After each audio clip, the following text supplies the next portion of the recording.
Attention all you rule breakers, you misfits and troublemakers, all you free spirits and pioneers, all you visionaries and nonconformists. Everything the establishment has told you is wrong with you is actually what's right with you. You see things others don't. You are hardwired to change the world. You are listening to the Spiritual Activist Radio Show, and I am Rahasya Uncensored, where we look at the world not as it is, but as we know it can be, if and only if we have the courage to question the answers we've been given. This is our world, and it's time for us to take it back. You're going to be listening to an interview I did with Drunvalo Melchizedek. Now, we talk about a little bit of everything in here.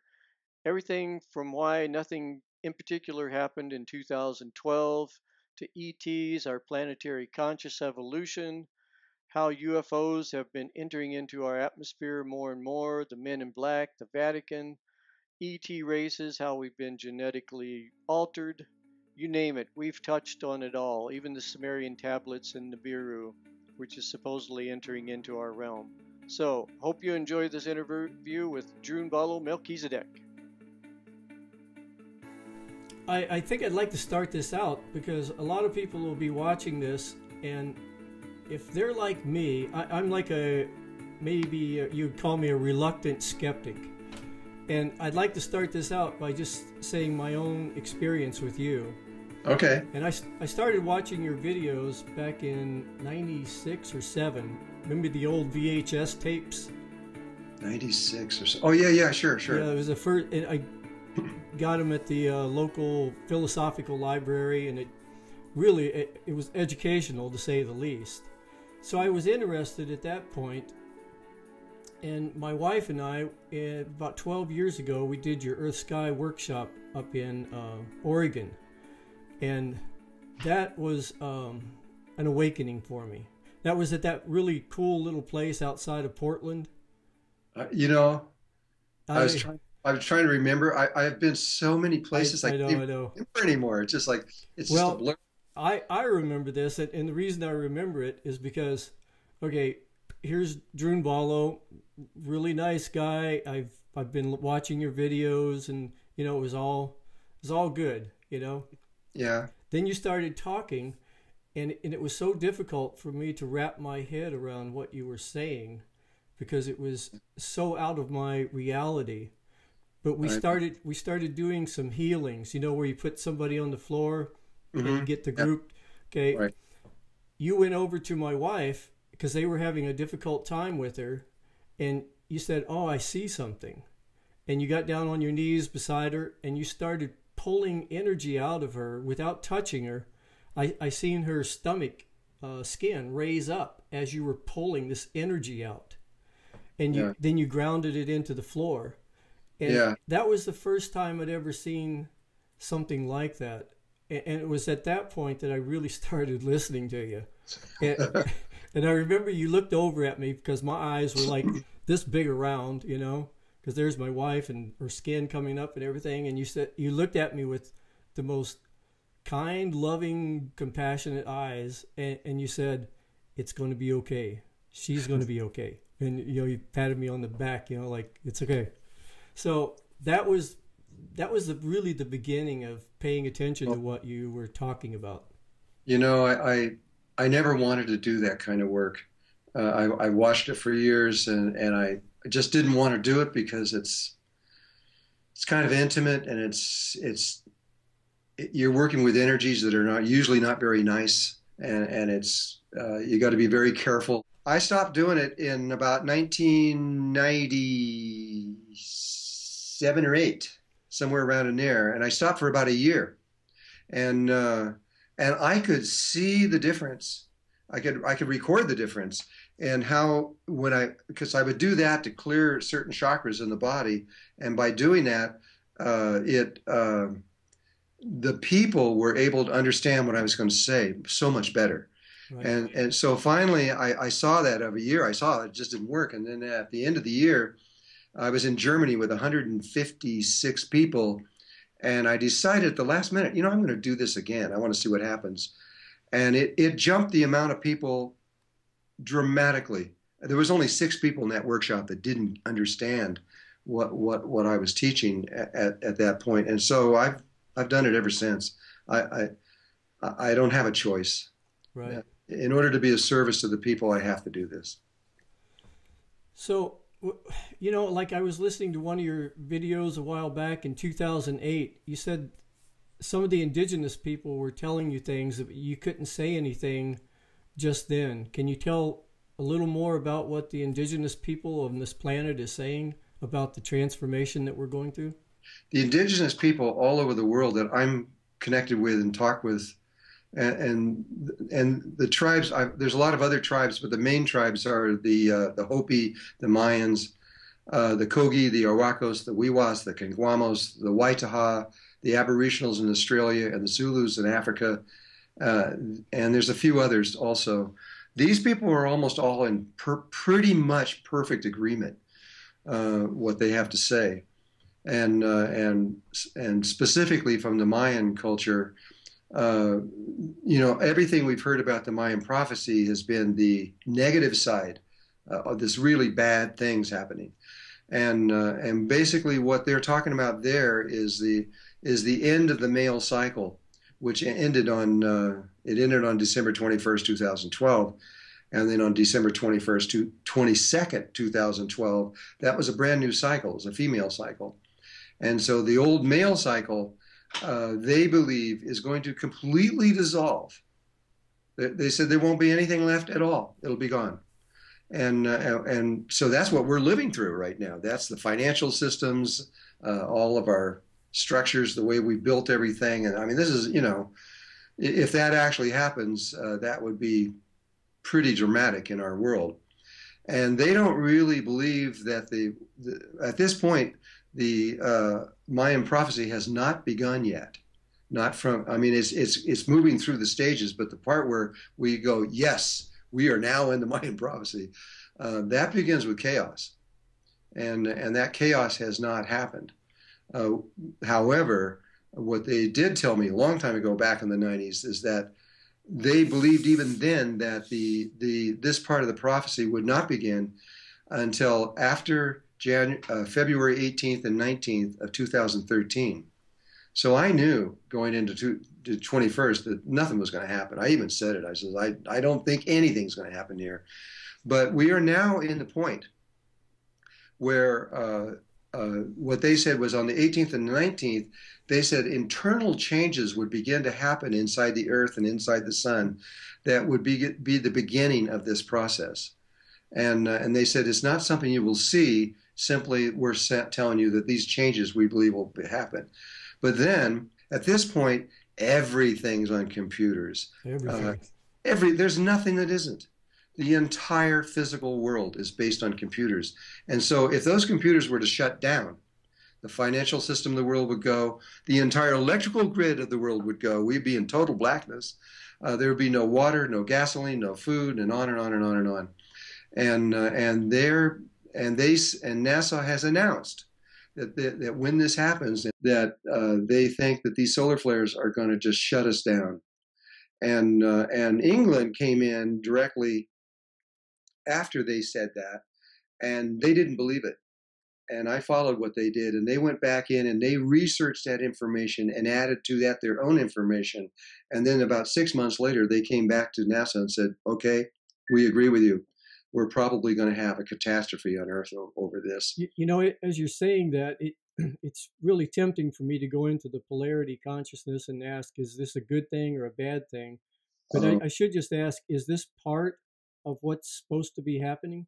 Yes. There's a whole series of events that nobody wants to hear. They're one thing right after another. If Russia came in directly after England and said, well, okay, you guys may think that that's all that's wrong, but there are 8 different catastrophes, one after another, that are about to happen. And then they said words so strong as, we doubt if a single human being will be able to survive this. We're so integrated with all of our systems, our communication, technology, financial, global, everything is. And I think that's the thing that people don't get. I've heard people say, oh, we've been through depressions before. Oh, yeah, but we had, at that time, we had small farms. We didn't ship our food across the planet. We weren't globally connected with our fiat money systems. Yeah. This and every fiat money system that's ever been in history has collapsed. Yeah. And the big difference now is we're on a global scale. Yeah, the financial system is one system for the earth.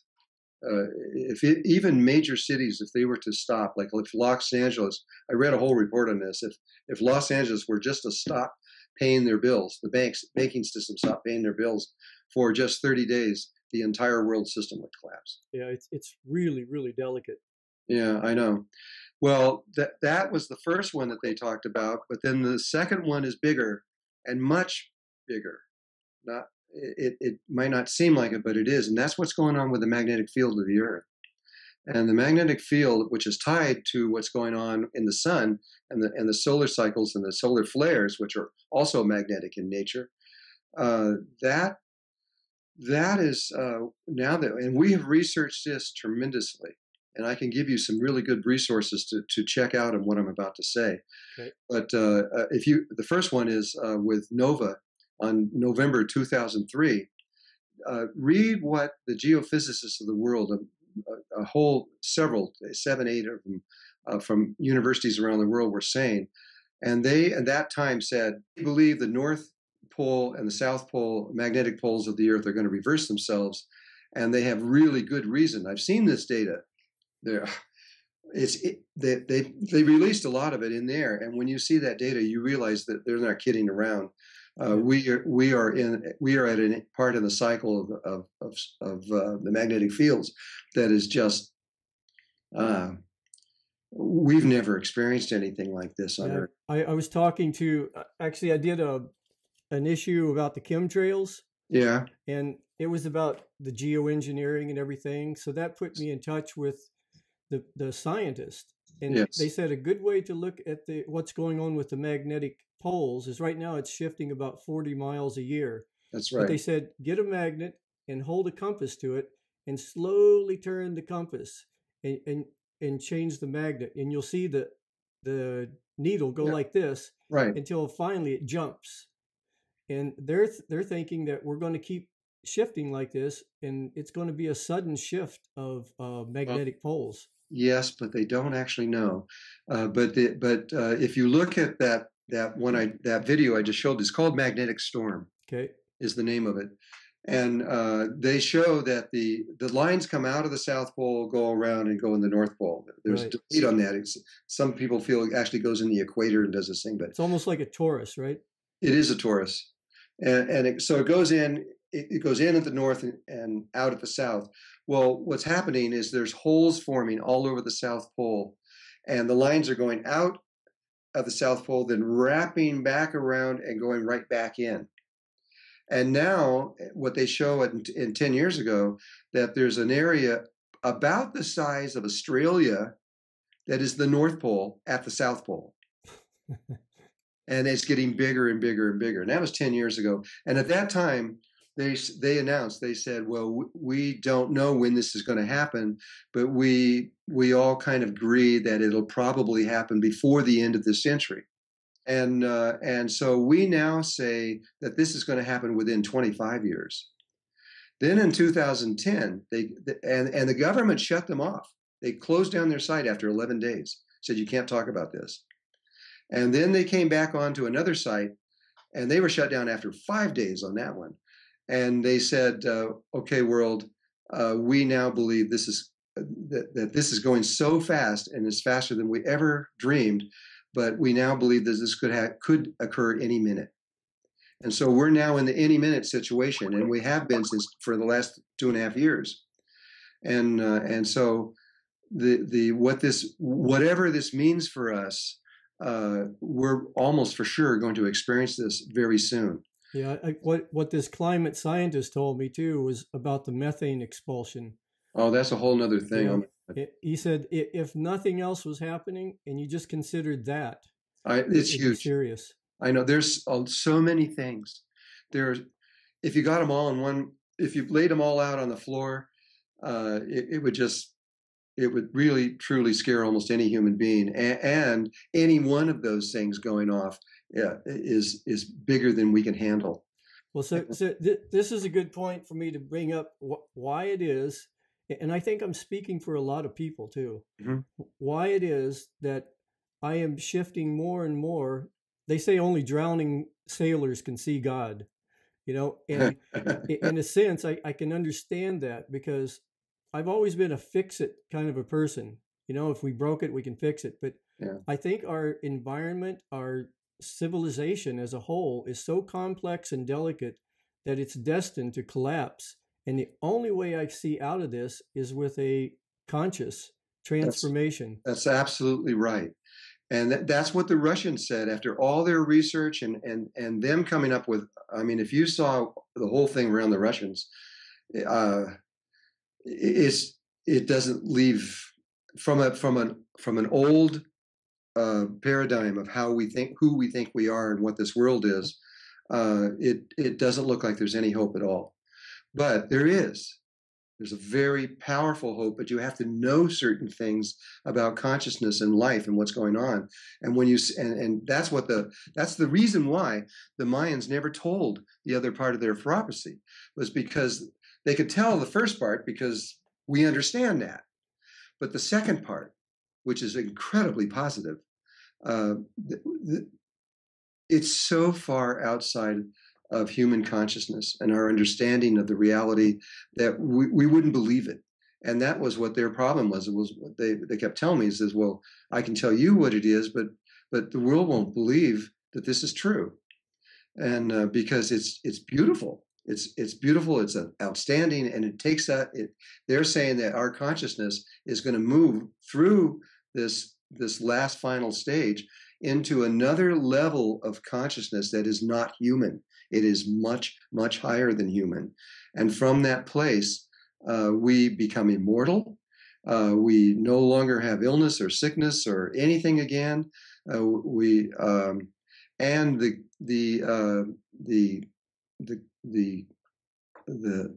what do you not I can't think of the word but we've been quarantined. That's it. We've been quarantined to Earth for a long time now, and they say that quarantine is lifted, but and that we can actually be anywhere in the universe anytime we want, not just anywhere. And so these kinds of statements they were afraid to make, because they said this is just too much for the world to understand. Does this bring in, I remember years ago, you told my wife and I that when you look up at the sky, it's a holographic projection. Yes. And we've always, every walk we take, we always think about that. And it's strange that something so odd that you would say so many years ago is the very thing that some of the most intelligent scientists on the planet now are saying is the best possible theory, underlying string theory, M theory, all these other, it's the only thing that makes the math make sense, is that this is a holographic projection. Well, and it sort of matches the sphere that you talk about being around us, and we're projecting in our own spheres. NASA has proven this. They know that we're in a hologram, and not just a hologram, but a programmable hologram. What is out, and what's out there is not out there. It's in there. It's in your heart, and the stars and everything. And you can go back 6,000 years into the Upanishads and Hinduism, and there's 108 people writing about going into this tiny space in the heart. And they're all talking about, oh my God, the stars are here, the sun, the earth, the moon, everything is here inside of our heart. What does this mean? And this is it. We are generators of universes, and we don't know that. We're walking around in it thinking, we're walking around literally in our mind, and we don't know it. And that is what happens. That's the big aha that's about to happen. That we're about to realize who we really are and what this world universe we're in really is. And when we do, we're going to make huge changes within it and within ourselves. And we're no longer going to be eating each other. Right. Yeah. That was something they decided to eliminate on the day. Yeah, the closest thing that's ever happened to me to really realize in a Heinleinian sense, grokking what you're talking about, Yeah. was I was in Brazil with my wife, and we were doing a series of ayahuasca journeys. Yes. And on some of those journeys, we actually met beings that came to us. Mm. And I remember one time these two beings came to me, and I said in my mind, this is all in my mind. And they looked at me and they said, everything is in your mind. That's right. Everything. And there was a sense of authority with what they were saying. Yeah, and I feel the same way. I could say this with real authority at this point for sure. We do not understand. We have mapped it. We mapped exactly how an image that comes out of the tiny space of the heart, which is the creation point, and how it gets into the brain, and how it gets into the external fields. And we know precisely how it works. And we've done it a bunch of times to prove it, to see if it really works. And now that I it's no longer a question of is this real or not, for me anyway. I know this is real, and so what it is there when we're fully conscious, and we're not. Everybody on Earth is really sleeping. All of our fields are collapsed, our Merkabas are collapsed, our beams of light, everything is just, it's there. It's like a seed. Right. It isn't lost. No person is ever lost, ever. I mean, every person alive, I really want to say this clearly. Every person, every human being, regardless of the condition your body is in or anything else like that, your spirit has been alive before this creation took place, and you will be alive long after this creation is stopped or dies, because everything is born and dies, but spirit does not. And consciousness does not. I can't tell you how comforting that is. Well, yeah, it was comforting to me too when I realized this, and so there's not one person on earth. I don't care how good or how bad they are, or what their situation is. When we get to the other side, everything's going to be forgiven. Karma is only here. And it is there, but we will change where we won't break these karmic laws anymore.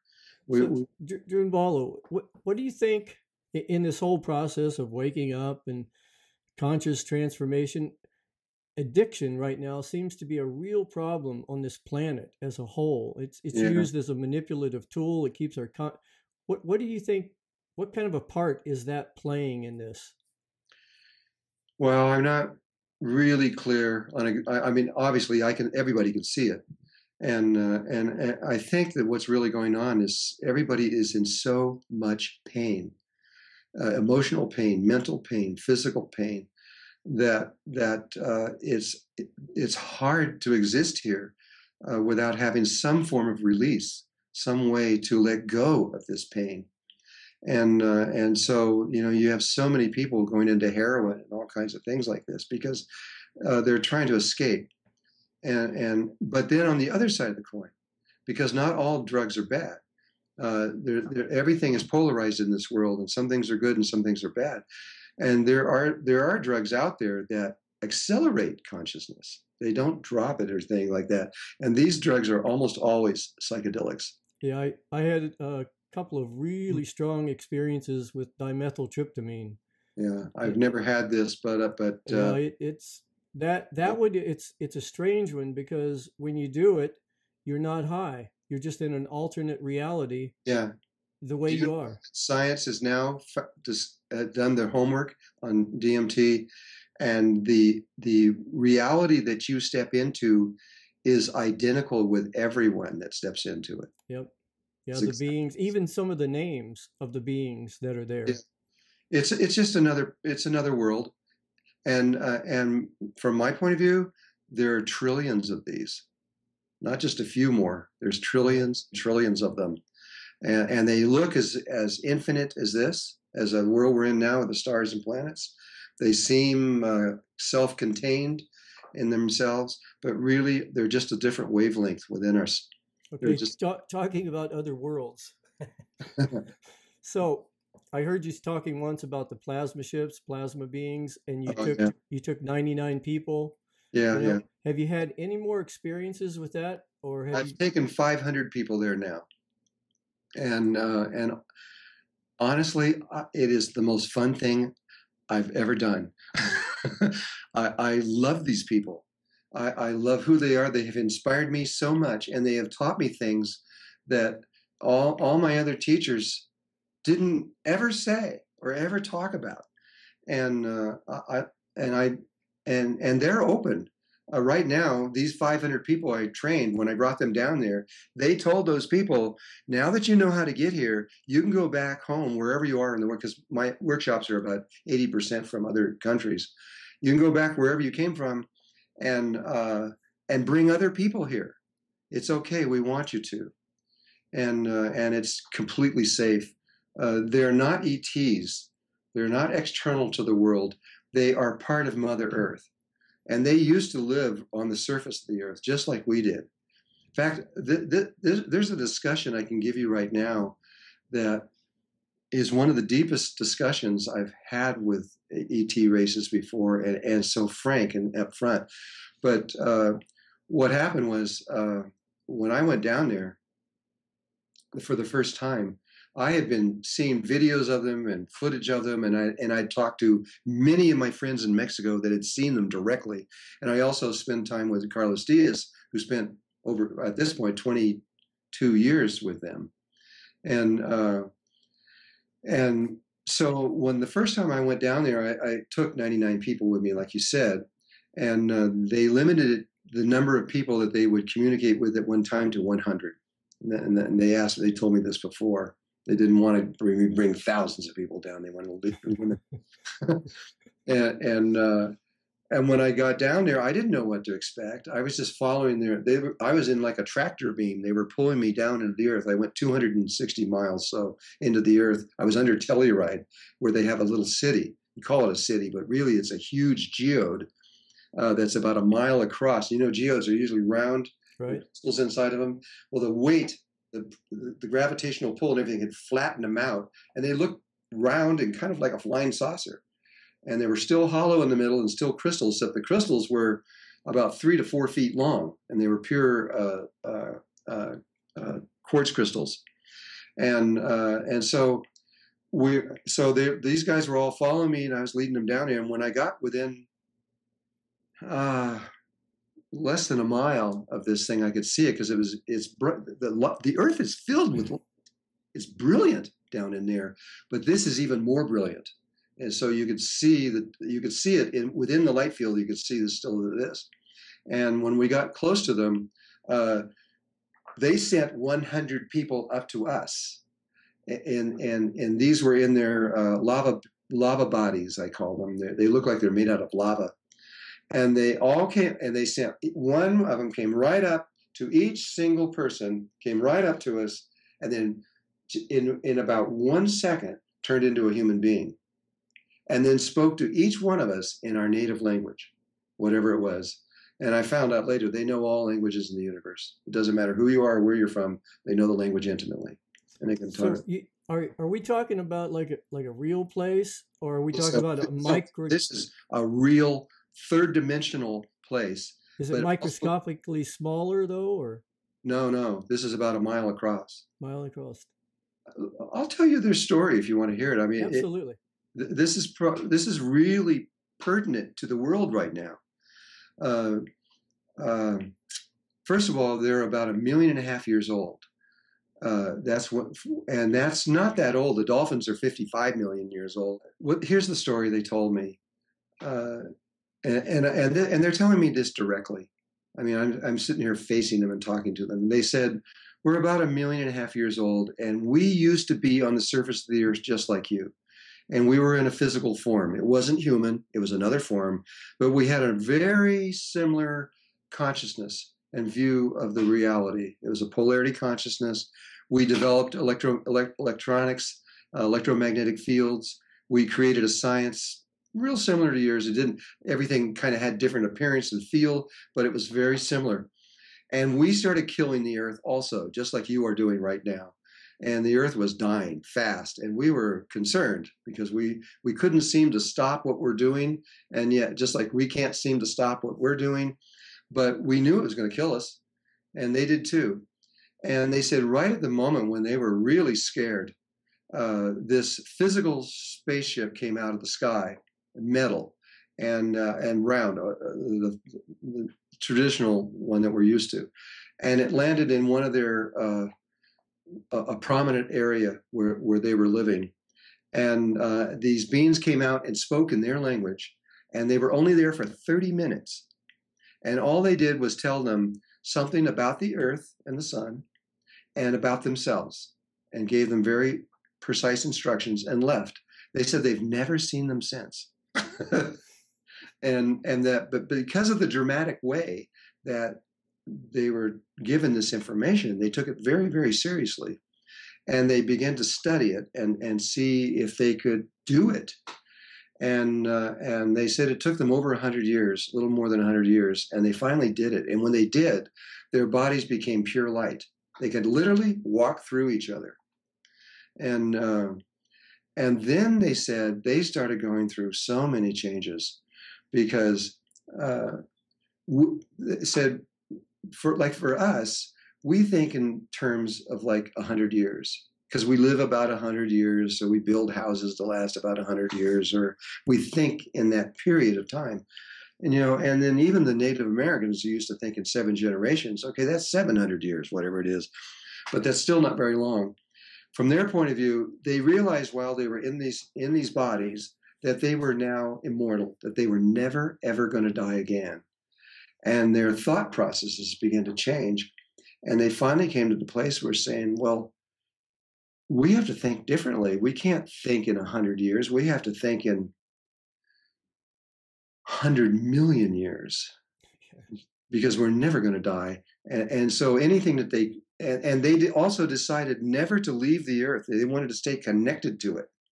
Now, most races, when they get to this level, they leave the earth and they go in other ways. They go out into space and time and dimension, and they leave it. They didn't want to do that. And so they've stayed, they've locked themselves to this place. And then they realized in the process, soon after that, that the way that they became immortal and could, their bodies became pure light, was that they realized what you were talking about before, that this is a hologram, and that their not as only is the outer world and universe a hologram, but their body is a hologram, and that at that point they had to. They realized that they came to the conclusion that the body is an image inside of them that came from within inside of them. And so then they went through this whole process. Well, why do we need this body? We don't eat anymore. We don't drink water. We don't need anything. We don't have to have fire to keep us warm. We can just think it and we're warm, and we're basically 100% self-sufficient. And then it was decided through their entire race that they were going to let go of this image and take it on an image that was more comfortable. And it was just a sphere of light, a ball about a foot across of a kind of a white light, not bright white light, but more like moonlight. And that felt better to everybody concerned. Well, they're not the first ones that's done that. That's been all these orbs that our digital cameras are picking up. We're looking at our ancestors. Many of our people have lived long ago, and they're alive. If you could get inside there and look inside that little thing, you'll find a little tiny, either human being or an ET or some kind of being that has come to that same conclusion long ago. And so they say, we're going to go through the same process. He says, we're telling you what your future is going to be. But I don't think it's going to happen this way. And if I have time, I'll explain why. I think we're going to do this a little differently this time. And the Mayans also feel this. They say that this time is completely different than anything that they have ever seen before. And this time is different in the whole universe? This time where we've come to this end of the cycles, and the cycles beginning new, that this is going to begin in a whole new way that no one has ever seen before. Is this a planetary thing or a universal thing? It's absolutely everywhere. no life form, not any bug or so it's like the universal mind of God, for lack of better words, is making its mind. It is about to make a complete recall of the universe and do something different. So it's accelerating the evolution, normal evolution. Well, that isn't what caused it. We know what caused the acceleration of our evolution. We are evolving at this moment faster than anything that anybody has ever seen before. I mean, we're 100 years ago. If you just went back into 1890 or somewhere in there, the idea of going to the moon was inconceivable. Right. And all these things that we're doing right now were inconceivable. We couldn't even imagine those kinds of things. And in a really short period of time, just a little more than 110, 20 years or so, we have evolved to a level where we're talking about things right now that these discussions would never have taken place 120 years ago. Well, like Johannes Kepler's mother wrote a book about going to the moon. They put her in prison for 6 years. Really? Because they said that only way she could get even a thought like that would be from the devil. Well, of course, that's the only way. I mean, we're in polarity, and that's the only way they can answer these kinds of things. But we are now sitting right now. We are ready to go. It could happen any minute, and the minds are clear on this. Every single thing has been fulfilled. The only thing we're waiting for is Mother Earth, and she is the one that will make the decision. It comes from the female, not from the male, and the female will decide when these kinds of things begin. And so we're just waiting on her. You know what has really helped me, Drunvalo, is about 5 or 6 years ago, I started really taking a look at some heavy indoctrination that I'd been subjected to as a child, religious and everything. I grew up in the South, the Bible Belt, a lot of racism. So I started consciously dismantling my belief systems using pure logic and rationality. I mean, I've never seen a virgin give birth. I've never seen Muhammad come down out of the sky on a horse with wings, just using logic to dismantle that. And as I did that, I realized that they were filters. I was filtering out so much information. I ended up writing a book on it. The whole thing was a process of the less I could have a belief system filtering out my world, the more clear it started getting. And there was a point where it was a little scary because I was dependent, and I didn't realize it. I was dependent on these antiquated and even dangerous, outdated belief systems for like a backup support. And when I removed those, I had no place to fall, but it allowed me to go forward in my life and in my consciousness in a way that I could have never done that if I hadn't dismantled those belief systems. So it gets me to a question about the Vatican. How does the Vatican play into all this? Now that they've put a telescope down at the South Pole, they have their one in Arizona, they have all of this interest in space right now. How do you think? Well, that was Pope Paul, and toward the end of his term, he made a lot of observations. One of them was that the ETs are real, he says, and that even though we've had difficulty with some of them that have come in here, the greys and the reptiles and things, that he believed that there were many ETs that were positive and were good for us. And that's why he was the one that started building this observatory in Arizona. And he said a lot of things at that time, which they're not allowing really to go out that far, but they are publicly done. And that is, for example, he says there's no hell. There's no hell and no purgatory. He says, we made that up. I'm sorry, he said. Right. And I know he allowed Monsignor Balducci to say a lot of things too. Yeah. Well, it was really good. It was great for me to see that the truth was beginning to come out. But the Vatican plays a huge role in a lot of things. I mean, they're stronger than any government in the world right now. Yeah. You know, I mean, you got over 1 billion Catholics, and they have huge amounts of money and power, and it would be really good if they were to begin to play a positive role in all of this, because they know a lot. They understand a lot of the stuff we're talking about. In fact, the plasma beings. I was invited to go on one of their ships before I went down in that thing there through Carlos Diaz. Carlos Diaz was on board. First went on board their ship in 1991, and he's been on there many, many times. And when he was on board one of the ships, I don't remember when this was. I got to think. It was probably in the late 90s. Yeah, late 90s. He was on board the ship, and they came, and the plasma beings on board the ship came to him on the ship and said, "We want you to go to Drunvalo Melchizedek and give him everything you have, because he has 1,800 hours of video of them up close and personal, and he's got over 200 hours of video and over 1,800 photographs of them up very close." Has he ever made it public?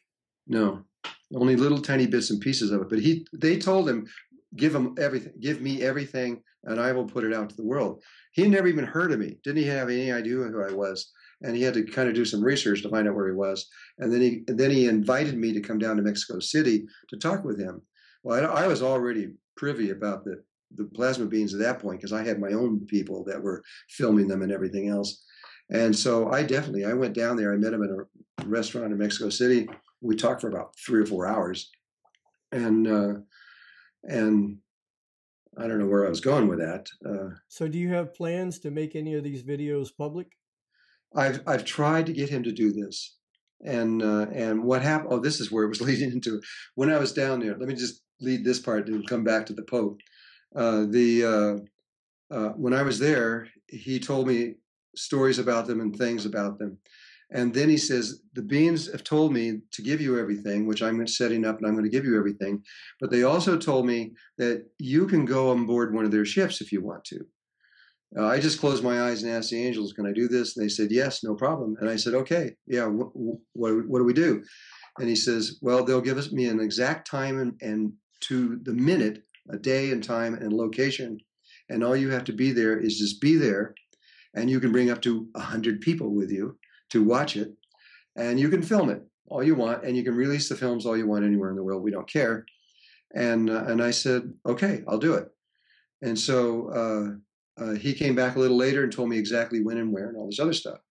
Meantime, I went to Hollywood because friends with certain people there, like Marty Hornstein, who did the Star Trek movies, and got connection through to some of them, and that was the filming crew I was bringing down there. Was the one that had been filming them. They were excited, and it seemed like the right thing to do.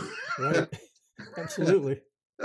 And so then I came back here waiting for it. In the meantime, while this was 2 months in the future, I was waiting for it. The Pope Paul, asked him to come to the Vatican, that he wanted to talk to him about the plasma beings. And so he went there, and while he was there, these who they were, I don't know, but they arrived in these black automobiles, dressed in black with machine guns, and they went in and they kidnapped some of his family. And then told the rest of their family that if he keeps working with me, they will kill him and all of his family, and to convince him not to work with me anymore. So when he got back from the Vatican, he wouldn't talk to me. He wouldn't answer any of my phone calls or anything at all. And then it took about 6 months, and he sent an individual up here, a Mexican individual up here to talk to me and explain that what had happened, that his family had been kidnapped, and he was afraid to continue working with me. And so this has just been an ongoing thing. I mean, this happens. What do you think it is, Drunvalo? Why is it that there's a certain group of people, call it the Illuminati or whatever, why is it that they have a vested interest in maintaining a static point in our evolutionary strain or consciousness? You know, I've researched that. To answer that question really specifically, I've really tried to answer that, and I've found myself 3 times in the presence of members of the Illuminati. A couple times I didn't really want to, but that's what happened. And in my discussions with one of these people, basically they just don't care about us. Right. They don't have any emotional body. They don't care or have feelings of love or anything else like that. And they're just using us, and they have their own agenda, a completely separate agenda than us. And they just use us. They have 85% of all the money in all the banks of the world. And it's 300 families. Yeah, there might be something behind the biological thing too, because I heard Bruce Lipton talking once, and he was saying that it appears like about 6% of the global population are genetically incapable of feeling compassion and empathy. Well, they have made it. I mean, these people came from Mars, and they were part of the last attempt to create a separate reality. This one, we say it's Lucifer rebellion, we call it. But there's been 3 other times before that this has happened. And the Martians were part of the last one. And that's what destroyed their planet, was their lack of love for each other. They basically had a planetary war that destroyed the outer atmosphere and all the oceans and everything. Their planet was, and I wrote about this as far back as 1998, that Mars was just like the Earth, because this is Thoth telling me this. He says it had oceans, it had water, it was plants and diversity, and it was beautiful. And they just killed that place. And they were just one of about 80,000 other planets that died because of that, because of trying to separate out the emotional body, the female side, and just heading on with the male side. Yeah. And so they trying to escape their problem that they had there.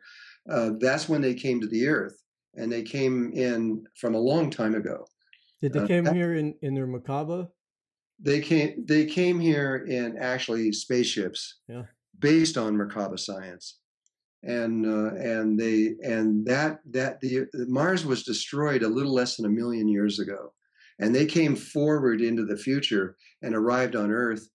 I'm guessing roughly 65, 70,000 years ago, and they've been in, and they did it illegally. When you do something like that, you have to get permission from galactic. There's a particular area of the galactic center that you have to have permission to do these kinds of things, because it's illegal to do that. And they came in without any permission. They arrived at the same time that the Jews arrived here, who were also not human. They were from another area, and they were coming from the future, not from the past, but not very far in the future, only about 800 years. We talked about that in the book, saying with about 2 sentences, just saying that the Jews came in here with permission, and what had happened is they had misunderstood one tiny little piece of spiritual information as they were developing on a different planet, and now 800 years into the future, when they were ready to expand and become everything. They couldn't do it because of this lack of understanding, and they got permission to come here and redo it all over again. And I said it was like a 5th grader doing the 5th grade again, and that's what they were doing.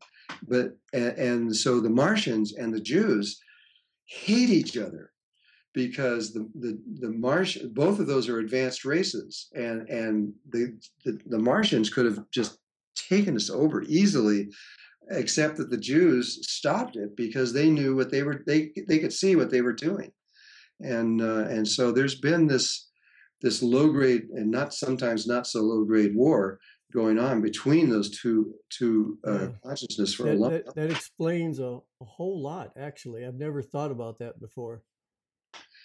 Yeah, well, I mean, they know this, but they won't tell you this, but they do know the situation. I mean, even the Torah The Torah was sent back with the group that came from the future back here was sent with a book, the Torah, and they didn't, where they were 800 years in the future, they didn't need the Torah.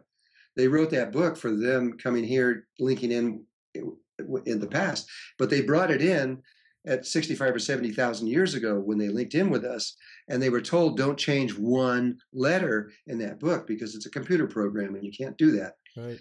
And which we understand now. We wouldn't even be able to understand that, 30 years ago. That wouldn't even make sense. And but they did change it. They changed it dramatically, and so dramatically over time that it was worthless. And so it was given back to them in, I think it was 1250 BC or whenever it was, when Moses supposedly was given that, but he was also given this other book, which was supposedly from God, but from what we know, that wasn't from God. It was from them in the future. And to this date, they have not changed a letter. The book is absolutely flawless. And what it was is in that book is an Akashic record of everything from the beginning of creation until about 800 years in the future. And so they knew that in there were 19 locations that they had to make changes for themselves on this other planetary thing in the future to be able to make the change that would allow them to continue to grow. And I actually tracked through two of these. I was involved in two of these changes, and they're global, huge global changes that would affect everybody on Earth. And we're passing through these things. Some of them are invisible and some of them are visible, but we've got to be down close to the end. I mean, I don't know where we're at, but once we get to the 19th one, that's when everything takes place. And I think we're right there. We're probably down to either 18 or 19 right now. I've been interviewing a lot of the people on Ancient Aliens about the Anunnakis and all that. What do you think about that whole part of our history, the Anunnakis, and the fact that they might be back and all this with Nibiru? And they have a few people here.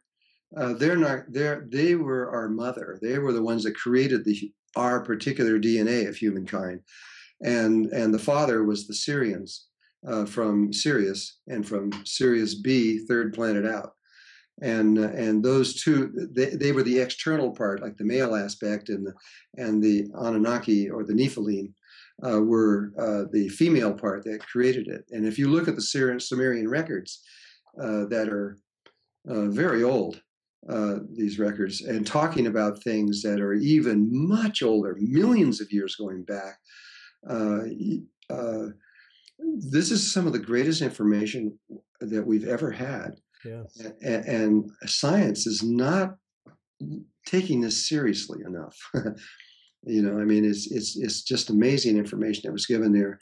But all I can tell you is right now is that the mother aspect of it was not very evolved. They were almost exactly where we are right now. That was our mother. Our father was way, way more advanced than the mother. And the father aspect is the one that will be the first ones to step in front of us and begin to protect us. And they're already here. They're all over this earth, and they're inside the earth, just waiting. They're sleeping in these glass chambers. And when the time is right, the father will come out here and protect us. And who they're really protecting us against is the primary thing is the reptiles.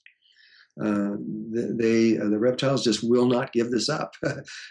They've been trying to destroy us for a long time. Yeah, they're real territorial, you might say.